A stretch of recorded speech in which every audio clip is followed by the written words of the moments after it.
नमस्कार दोस्तों, मेरा नाम है रोहित तिवारी। पॉलिटी की एनसीईआरटी श्रृंखला की आज तीसरी वीडियो है ये, जिसमें मैं 12 चैप्टर आपको बताऊंगा। जिसमें हमने अभी पिछले चैप्टर में हमने बात करी थी स्थानीय निकायों में लोकल गवर्नमेंट की, मतलब ग्रामीण स्तर पर जो स्थानीय स्वशासन है। लेकिन इस बार हम बात करेंगे, इस वाली क्लास में हम बात करेंगे अर्बन लोकल गवर्नमेंट की, जिसको हम बोलते हैं शहरी स्थानीय निकाय। मतलब अभी तक तो हमने ग्रामीण व्यवस्था के बारे में बात करी थी, अब हम बात करेंगे शहरी निकायों के बारे में कि किस तरीके से ये व्यवस्था शहरों में चलती है। अभी तक तो हमने गांव की बात करी थी कि गांव में कैसी ये व्यवस्था चलती है, अब हम वही बात करेंगे कि वो शहर में कैसे चलती है। ठीक है, तो चलिए शुरू करते हैं बिना किसी देरी के, जिससे कि आपका भी समय बचे और हमारा भी समय बचे। सीधे मुद्दे पर आते हैं। तो इस चैप्टर का नाम है नगरीय क्षेत्रों में स्थानीय सरकार। किस तरीके से नगरीय क्षेत्रों में स्थानीय सरकार काम करती है उसके बारे में बात करते हैं। तो सबसे पहले समझ लीजिए रुस्तम के सिधवा के बारे में। वो एक संविधान सभा के एक बड़े महत्वपूर्ण सदस्य थे। तो संविधान सभा की एक चर्चा हो रही थी 13 अक्टूबर 1949 को। उसके दौरान उन्होंने कहा कि मैं चाहता हूं एक पूर्ण विकसित स्थानीय निकाय का शीघ्र गठन किया जाना चाहिए, ताकि लोग यह सचमुच जान सकें कि एक छोटे क्षेत्र में, उनके अपने नगरों में, अपने गांवों में प्रशासन क्या है, मताधिकार क्या है, शक्तियां क्या है, अधिकार क्या है और विशेषाधिकार क्या है। ये सारी बातें अगर जनता को नहीं पता है तो फिर लोकतंत्र का कोई विशेष मतलब नहीं है। तो उनका मानना था कि अगर हम ग्रामीण स्तर पर, शहरी स्तर पर ऐसी कोई व्यवस्था लागू करते हैं, ऐसे स्वशासन की कोई बात करते हैं, तो इससे जनता को ये सारी चीजें पता चल सकेंगी कि अधिकार क्या होता है, मताधिकार क्या है, पावर्स क्या है और उनका प्रयोग कैसे करना है, और किस प्रतिनिधि को जिताना है, किस प्रतिनिधि के बारे में कितनी जानकारी रखनी है। इन सारे मुद्दे पर अगर बात करें तो इसके लिए स्थानीय सरकार बड़ी महत्वपूर्ण हो जाती है। ठीक है, चलिए, ये आप देख पा रहे होंगे चित्र में, ये मुंबई म्युनिसिपल कॉर्पोरेशन है। इसकी स्थापना 1865 ईस्वी में हुई थी। इसको गठित किया गया था 1865 ईस्वी में। काफी पुराना म्युनिसिपल कॉर्पोरेशन है। ठीक है, और ये मुंबई का है। ठीक है, इसका भी अपना एक इतिहास रहा है। चलिए, एक स्तर समझ लीजिए कैसे ये पंचायतों का या स्थानीय स्वशासन का क्या अपना एक स्तर होता है, उसको समझिएगा। उसके स्तर को समझने के लिए एकाग्रचित होकर ये बात समझिए। हमने अभी पिछले क्लास में बात करी थी। इसमें क्या था? ग्राम सभा, ठीक है, ग्राम पंचायत, पंचायत समिति, जिला पंचायत। ये क्या था? ये ग्रामीण पंचायती राज संस्थाएं कौन कौन सी है? ये ग्रामीण, ठीक है, रूरल लोकल बॉडीज इनको बोलते हैं। ठीक है, और इस तरफ आप देखेंगे, इस तरफ दिख रहा होगा, इसमें वार्ड समिति, ठीक है, नगर निगम या नगर परिषद और नगरीय स्थानीय निकाय। ठीक है, ये सारी चीजें, ये स्वशासन के लिए स्थानीय सरकार का एक प्रणाली है। इसमें साफ साफ दिखाया जा रहा है कि किस आधार पर राष्ट्रीय स्तर पर सरकार और संघ सरकार की बात होती है। तो अगर इसकी भी बात करेंगे तो सबसे पहले समझिएगा, सबसे पहले होगा संघ सरकार, जिसको आप केंद्र सरकार बोलते हैं। ठीक है, उसके बाद नंबर लगेगा राज्य सरकार का। हालांकि एक बात अपने दिमाग में बैठाइएगा कि राज्य सरकार संघ सरकार के अधीन काम नहीं करती है। ये बात ध्यान रखिएगा, क्योंकि भारत ने संघात्मक शासन प्रणाली अपनाया है जिसमें शक्तियों का बंटवारा होता है। ठीक है, ये बात ध्यान रखिएगा, शक्तियों का बंटवारा है। इसमें आप ये कतई मत समझिएगा कि राज्य जो है वो केंद्र के नीचे आएगा या संघ के नीचे आएगा, ऐसी कुछ विशेषता नहीं है। संघ की अपनी शक्तियां हैं, राज्य की अपनी शक्तियां। उसके बाद तीसरे स्तर पर आता है स्थानीय स्वशासन। ठीक है, तीसरे स्तर पर आता है स्थानीय स्वशासन, जिसको आप दो हिस्सों में बांट सकते हैं। एक हिस्सा होगा ग्रामीण स्थानीय स्वशासन और दूसरा हिस्सा होगा शहरी स्थानीय स्वशासन। ठीक है, इसके बारे में ये बात कर रहा है। इसमें दिखा रहा है कि राष्ट्रीय स्तर पर संघ सरकार, फिर राज्य सरकार, फिर स्वशासन के लिए स्थानीय सरकार, जिसमें ग्रामीण पंचायती राज संस्थाएं हैं और नगरीय स्थानीय निकाय है। ठीक है, इनको अलग अलग तरीके से बांटा गया है, जिसके बारे में हम आगे अच्छे से बातचीत करेंगे। अब सबसे पहले बात कर लेते हैं नगरीय स्थानीय निकाय, जिसको हम अर्बन लोकल बॉडीज बोलते हैं, ULB, अर्बन लोकल बॉडीज। ठीक है, यह स्थानीय सरकार की संरचनाओं को जो नगरीय क्षेत्र में पाई जाती हैं, जैसे ग्रामीण क्षेत्र में जो ऐसी संरचनाएं पाई जा रही थी उनको हम ग्रामीण स्वशासन की संस्थाएं बोलते थे। लेकिन ये संरचनाएं अगर नगरीय क्षेत्रों में पाई जाती है, नगरीय क्षेत्र और ग्रामीण क्षेत्र में अगर बेसिक अंतर देखा जाए कि हम किसको नगर बोलेंगे किसको गांव बोलेंगे, तो गांव और नगर में बेसिक कुछ अंतर ये हो सकता है कि विकास के स्तर पर, लोगों के रोजगार के स्तर पर एक बड़ा अंतर दिखाई पड़ता है। जैसे एग्जाम्पल के रूप में अगर हम देखें तो आप समझ सकते हैं कि अगर हम दो हिस्सों में बांट ले और इसको हम ग्रामीण क्षेत्र देखें और एक तरफ देखें नगरीय क्षेत्र या शहरी क्षेत्र देखें, तो सबसे पहला तो अंतर पैदा हो जाएगा रोजगार का। ग्रामीण क्षेत्र में अधिकतर रोजगार आपको दिखाई पड़ेगा कृषिगत रोजगार होगा, एग्रीकल्चर पर ज्यादा लोग डिपेंडेंट रहेंगे, ठीक है। शहर में आएंगे तो कृषि पर जो इनकी निर्भरता होती है वो कम हो जाती है और तृतीय सेक्टर में ज्यादा ये निर्भर रहेंगे।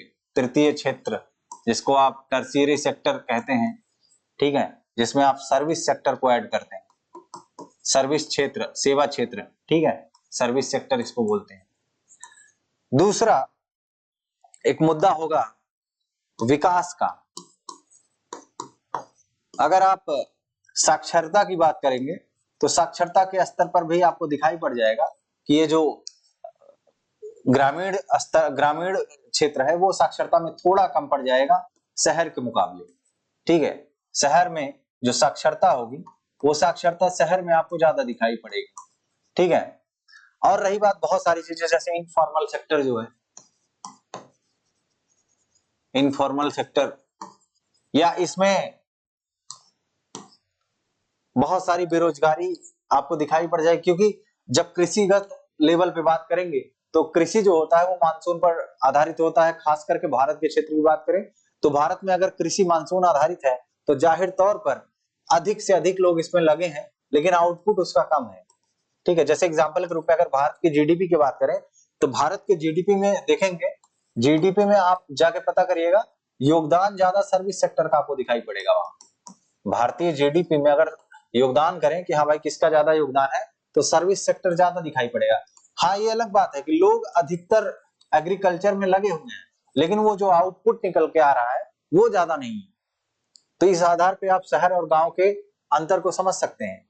यहाँ पर नगरीय क्षेत्र में साक्षरता बहुत अधिक होगी, ठीक है, रोजगार के अवसर ज्यादा मिलेंगे आपको। यहाँ रोजगार के अवसर जो हैं वो आपको ज्यादा दिखाई पड़ जाएंगे ग्रामीण क्षेत्र के मुकाबले।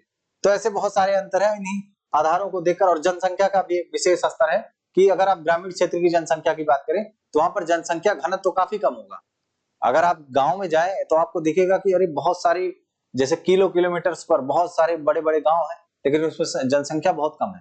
लेकिन अगर वहीं आप शहर की बात करें तो शहर के एक छोटे से ही एरिया में, छोटे से ही क्षेत्र में बहुत सारे लोग निवास कर रहे हैं। तो इसलिए जनसंख्या घनत्व का भी अगर आधार बनाया जाए तो जनसंख्या घनत्व भी ग्रामीण क्षेत्र में कम दिखाई पड़ेगा आपको, ठीक है। तो ये मामला है। तो नगरीय क्षेत्रों में स्थानीय सरकार की संरचनाओं को नगरीय स्थानीय निकाय हम कहते हैं, ठीक है। इसका अर्थ यह है कि शीर्ष प्राधिकरण के अंतर्गत ये कार्य नहीं करते हैं।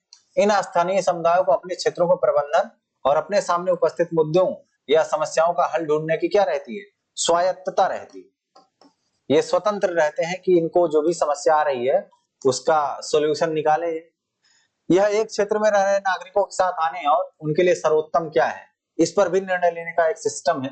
जैसे एग्जाम्पल के रूप में उस नगर निकाय के क्षेत्र में जो भी समस्या आ रही है, चाहे वो बिजली की समस्या हो, चाहे वो पानी की समस्या हो, उन समस्याओं का कैसे निदान निकालना है, कैसे सोल्यूशन निकालना है, इन सारी चीजों पर ये अपना ध्यान केंद्रित करते हैं। नगरों एवं कस्बों को छोटी छोटी इकाइयों में विभाजित किया जाता है जिन्हें हम वार्ड कहते हैं। जैसे आप समझते हैं ना, नगर और जो बस्तियां होती हैं उनको छोटे छोटे इकाइयों में बांट देते हैं, इनको हम बोलते हैं वार्ड, ठीक है। वार्ड समितियां स्वास्थ्य शिविरों के आयोजन, एकल उपयोग वाले प्लास्टिक के विरुद्ध अभियान जैसी गतिविधियों में सहायता करती हैं। आप देखते होंगे अक्सर नगर निगम में आप जाएंगे तो आपको ऐसी तरह तरह की चीजें, जैसे कचरा का सही इस्तेमाल करना है, वो एक गाड़ी वाला आता है जो कहता है, गाड़ी वाला आया कचरा निकाल, वो आप भी देखते होंगे। वो अगर आप प्रयागराज रहे हो तो नगर निगम का अपना एक बड़ा महत्वपूर्ण हिस्सा दिख के आता है, ठीक है। बहुत सारी ऐसी योजनाएं चलती हैं नगरीय स्तर पर। ठीक है, समझिएगा मामला। कुल मिलाकर अगर हम देखें तो नगरीय और स्थानीय निकायों पर कार्यों की एक लंबी सूची की जिम्मेदारी होती है, जैसे इंफ्रास्ट्रक्चरल डेवलपमेंट की देखभाल करना, आधारभूत ढांचे की देखभाल करना, कब्रगाह, जो कब्रगाह होते हैं, कब्रिस्तान जिनको आप बोलते हैं, उनका रख रखाव करना, अपशिष्ट वेस्ट मटेरियल जो है अपशिष्ट संग्रहण करना, उनका निपटान करना, सरकारी योजनाओं के कार्यान्वयन, मतलब जो सरकारी योजनाएं लागू हो रही है किस तरीके से क्रियान्वित होंगी, कैसे उनका एग्जीक्यूशन होगा, उन सारी चीजों पर भी ध्यान रखना नगरीय निकायों का काम है। स्थानीय कर, लोकल टैक्स, जो टैक्स होता है या किसी को अगर जुर्माना भरना हो, ये भी इनको मिलता है, ये प्राप्त करते हैं। ये क्षेत्र के आर्थिक और सामाजिक विकास के नियोजन में भी इनकी महत्वपूर्ण भूमिका रहती है।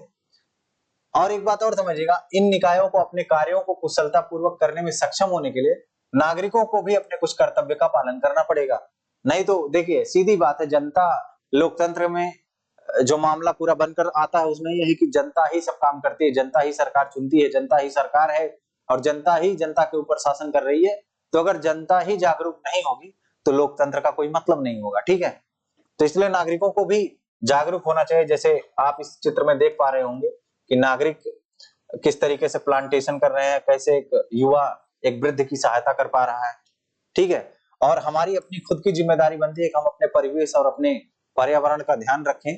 तो इसलिए अगर नागरिक जागरूक नहीं होगा तो सीधी बात है कि कोई भी सरकार हो, कोई भी पार्टी हो, वो पूरी तरीके से विकास नहीं कर पाएगी। ये अपने आप में एक बड़ा मुद्दा है, ठीक है। चलिए समझते हैं। अब एक बात मैंने आपको पिछली क्लास में बताई थी, वो क्लास आपको ध्यान रखनी होगी। उसमें मैंने बताया था कि जो लोकल गवर्नमेंट का सिस्टम होता है, स्थानीय सरकार की जो बात होती है, उसमें सबसे बड़ी चीज है, इसमें जनता की जो भागीदारी है वो प्रत्यक्ष भागीदारी होती है, ठीक है।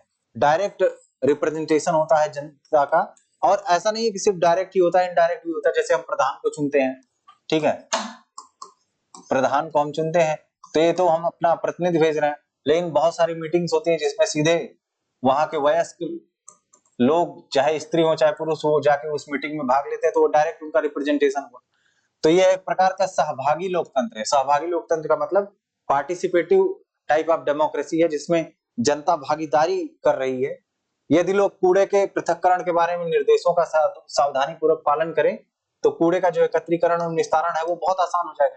हमारे अब आप कहीं और मत जाइए, अपने जिले की ही बात कर लीजिए। आप शहर में देखते होंगे ऐसे बहुत सारे लोग आपको दिखाई पड़ेंगे कि डस्टबिन रखा होता है, फिर भी वो डस्टबिन में कूड़ा ना फेंक करके उसके बगल में फेंकने के आदी हो गए। जब तक वो डस्टबिन के बगल में कूड़ा नहीं फेंकेंगे उनके हृदय में शांति नहीं आती है। और ये भी एक बड़ा रीजन है कि कोई भी सरकार अगर कोई भी योजना लॉन्च करे और जनता उसके प्रति जागरूक ही ना हो तो उस योजना का कोई मतलब नहीं है। अब यहाँ पर आप देख पा रहे होंगे कि डस्टबिन में अगर आप कूड़ा डालते हैं तो जो डस्टबिन बटोरने वाला है, उसको साफ करने वाला आएगा, उसके लिए कितना आसान काम हो जाएगा। लेकिन हमारा काम क्या है, हम डस्टबिन में ना फेंक करके उसके किनारे किनारे कचरा फैला देते हैं। दूसरा है कि हमको ये भी पता होना चाहिए कि किस कलर के डस्टबिन में, कौन से रंग वाले डस्टबिन में कौन सा कचरा हमको डालना है। इन सारी चीजों की भी जानकारी, जागरूकता हमें होनी चाहिए। अब एग्जाम्पल के रूप में अगर किसी गली में, किसी रास्ते में आपको दिख रहा है कि वहां से पानी का रिसाव हो रहा है, तो उसके बारे में अगर तुरंत आप सूचना दे दे तो उससे बहुत सारे जल को जो अपव्यय है उसको बचाया जा सकता है, हम जल को सुरक्षित कर सकते हैं। बहुत बार हम रास्ते में आते रहते हैं, देखते हैं कि बहुत जगह नल का जो है खुला है, पानी वहां से गिर रहा है, लोग अनावश्यक रूप से पानी बर्बाद करते हैं। लेकिन हम उसको बस अंदर ही अंदर ये कहते हैं कि ये बुरा काम कर रहा है, लेकिन हम उसको बोलते नहीं है, ना तो हम किसी प्रशासन को सूचना देते हैं, ठीक है। जैसा प्रशासन वैसी जनता, ठीक है। तो उसी का परिणाम है कि इतना जल का जो है अपव्यय हो जा रहा है। और अभी तो फिलहाल कुछ नहीं, आगे आने वाले समय में अगर इसी तरीके से जल की बर्बादी होती रही तो पानी के लिए लोग तरस जाएंगे, ठीक है। चलिए आगे समझते हैं। ये मद्रास कॉर्पोरेशन है। ऐसा माना जाता है कि भारत का सबसे पुराना अगर कोई नगरीय निकाय की व्यवस्था थी तो वो मद्रास की थी, जिसे अब चेन्नई बोलते हैं, कॉर्पोरेशन ऑफ चेन्नई। इसको 1688 ईस्वी में स्थापित किया गया था, ठीक है। ये भारत का सबसे पुराना निकाय है, शहरी निकाय है। बहुत बार यूपीएससी के सवाल में क्वेश्चंस में पूछा गया है इसे, ठीक है। तो इसके बारे में थोड़ी जानकारी समझ लीजिए। 19 सितंबर 1688 में स्थापित किया गया ये मद्रास कॉर्पोरेशन अब ग्रेटर चेन्नई कॉर्पोरेशन के नाम से जाना जाता है। ये भारत में सबसे प्राचीन नगर निगम संस्था है। ईस्ट इंडिया कंपनी ने इसके 1 वर्ष पहले एक चार्टर जारी करके फोर्ट सेंट जॉर्ज नगर तथा उससे 16 किलोमीटर के भीतर के सभी क्षेत्रों को एक कॉर्पोरेशन में गठित किया। 1792 के एक संसदीय अधिनियम ने मद्रास कॉर्पोरेशन को नगर में स्थानीय कर लगाने की भी शक्ति प्रदान की, जिससे स्थानीय नगरीय स्वशासन सुचारू रूप से क्या हो गया, शुरू हो गया। ठीक है, तो ये अपने आप में एक बहुत इंपॉर्टेंट जानकारी है। कई बार सवाल आता है स्टेटमेंट वाइज, ठीक है, और हमको लगता है बहुत कठिन सवाल हो गया है, लेकिन हमारी एनसीईआरटीज में वो बड़े आराम से लिखा हुआ मिल जाएगा आपको। ठीक है, अधिकतर सवाल आपको, अगर आयोग के अधिकतर सवाल आप देखें तो उनका रेफरेंस एनसीईआरटी बुक्स ही होती हैं। तो ये आपकी रिस्पॉन्सिबिलिटी है कि आप एनसीईआरटी बुक्स को बहुत ध्यान से पढ़ें, और जो मैं इसमें आपके साथ डिस्कस कर रहा हूं उसको बहुत सावधानी पूर्वक देखिएगा। ठीक है, अभी आप देख पा रहे होंगे ये इंदौर की बात है, इंदौर नगर निगम की बात है। उसके अंतर्गत कौन कौन सी सेवाएं प्रदान करी जा रही हैं? संपत्ति कर, जल शुल्क, सूखा कूड़ा प्रबंधन, व्यवसाय विज्ञापन, व्यापार लाइसेंस, सीआरएम जिसमें कस्टमर रिलेशन मैनेजमेंट है, ये सीआरएम अग्निशमन सेवाएं हैं, सीआरएम विभिन्न लाइसेंस, मतलब सीआरएम का मतलब है एक प्रकार से शिकायतों की बात करी जा रही है। इसमें बहुत तरीके की सेवाएं होती हैं नागरिकों के लिए। जल टैंकर, मलबा हटाना, पेड़ की कटाई और ढुलाई, ठीक है, शिकायतों ग्रीवेंसेस पोर्टल जो है वो भी इसमें दिखाया गया है। और इन्हीं सब चीजों के बलबूते आप देख सकते हैं कि इंदौर लगातार 7 वर्षों से भारत का सबसे स्वच्छ नगर बनकर सामने आता है। इसका मतलब ये है कि कुछ ना कुछ तो ऐसा जरूर अलग कर रहा है इंदौर, जो भारत के अन्य नगर नहीं कर पा रहे हैं।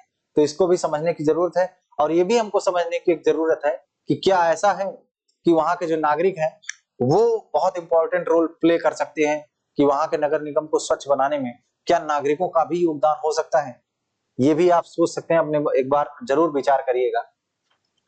पिछले 7 वर्षों से लगातार मध्य प्रदेश के इंदौर को सरकारी स्वच्छ सर्वेक्षण योजना के अंतर्गत भारत के सर्वाधिक स्वच्छ नगर का पुरस्कार प्रदान किया गया है। इस उपलब्धि में इंदौर के नागरिकों की क्या भूमिका रही होगी, एक तो आप खुद ही समझ लीजिए कि मैंने आपको बताया आपका डस्टबिन यहाँ रखा हुआ है, ठीक है, ये आपका क्या है, डस्टबिन है, ठीक है, और कूड़ा इसमें आपको फेंकना चाहिए, लेकिन आप क्या करते हैं, कूड़ा आप इधर फैलाते हैं। ठीक है, तो जो सफाई करने वाला है वो भी बेचारा ये सोचता है कि किन मूर्खों के बीच में आके फंस गया हूं, तो वो क्या ही साफ करेगा, कितने शिद्दत से साफ करेगा। ठीक है, लेकिन इंदौर के नागरिक जो है वो ये समझते होंगे कि कूड़ा जो है वो बाहर फेंकने के बजाय अगर हम उसको डस्टबिन में फेंकें तो बड़े आसानी से उसको साफ किया जा सकता है। तो निश्चित रूप से नागरिकों की भागीदारी तो रही ही होगी। ठीक है, जैसा कि हमको पता है कि चेन्नई और इंदौर में नगर निगम जो है वो नगरीय निकायों के शीर्ष पर है। एक बात ये डिस्ट्रीब्यूशन, ये विभाजन एक बार अच्छे से समझ लीजिए। 10 लाख से अधिक की जनसंख्या वाले नगरों में ही सर्वोच्च निकाय के रूप में नगर निगम होते हैं। मतलब ऐसे नगर जिनकी जनसंख्या 10 लाख से ऊपर है वहां नगर निगम स्थापित होगा, ये बात ध्यान रखिएगा। ठीक है, दूसरी बात बता रहा है, और इनको कभी कभी हम महानगर निगम भी बोलते हैं।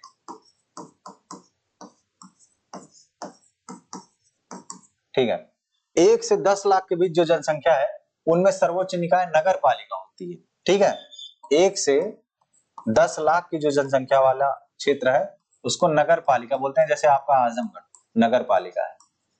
ठीक है, तीसरा है 1 लाख से कम, 1 लाख से कम की जो जनसंख्या वाला क्षेत्र है उनको आप नगर पंचायत बोल सकते हैं। ठीक है, तो ये मामला जरूर समझिए क्योंकि कई बार मिलान करने के लिए सवाल आ सकता है। तो ऐसा नहीं है कि क्लास 6 की एनसीईआरटी है तो ये आपके लिए एकदम उपयोगी नहीं है, ये आपके लिए बहुत उपयोगी हो सकती है और आपके आने वाले वर्षों में बहुत इंपॉर्टेंट रोल प्ले कर सकती है। ठीक है, कभी कभी हम नगर पालिका को म्युनिसिपल काउंसिल भी बोल देते हैं। ठीक है, अब ये चैप्टर क्लोज होने से पहले एक चीज समझ लीजिएगा, क्या क्या इस चैप्टर से हमको सीखने को मिला। नगरीय क्षेत्रों में विभिन्न नगरीय स्थानीय निकायों के माध्यम से विकेंद्रीकृत शासन चलता है जो नागरिकों के जीवन को प्रभावित करने वाली विभिन्न कार्य संपन्न करता है। जैसा कि ग्रामीण संदर्भ में होता है, नगरीय स्थानीय निकायों में भी स्थानीय नागरिकों का प्रतिनिधित्व करने वाले सदस्य निर्वाचित होते हैं। यह सुनिश्चित करना नागरिकों का कर्तव्य है कि स्थानीय निकाय कुशल तरीके से अपना कार्य करने में सक्षम हो। ठीक है, अब कुछ महत्वपूर्ण चीजें नगरीय क्षेत्रों में स्थानीय सरकार से संबंधित मामले समझ लीजिए। मैंने आपको बताया ही है कि 74वां संविधान संशोधन हुआ था, ठीक है। इसके द्वारा इसको अधिनियमित किया गया हमारे संविधान में, इसको शामिल किया गया है, ठीक है। तो आज के लिए बस इतना ही। उम्मीद करता हूं ये चैप्टर 12 आपको समझ में आया होगा, ठीक है। और आगे ऐसे ही एनसीईआरटी की क्लासेस आपको मिलती रहेंगी। आज के लिए बहुत बहुत शुक्रिया। कोई भी अगर समस्या होगी, कोई दिक्कत होगी तो एक बार जरूर आप कमेंट करिएगा, और जो स्टूडेंट्स यहाँ के हैं वो भी सीधे आके मुझसे बातचीत कर सकते हैं अगर उनको कुछ समझ में ना आया हो, ठीक है। तो आज के लिए बहुत बहुत शुक्रिया। Thank you very much.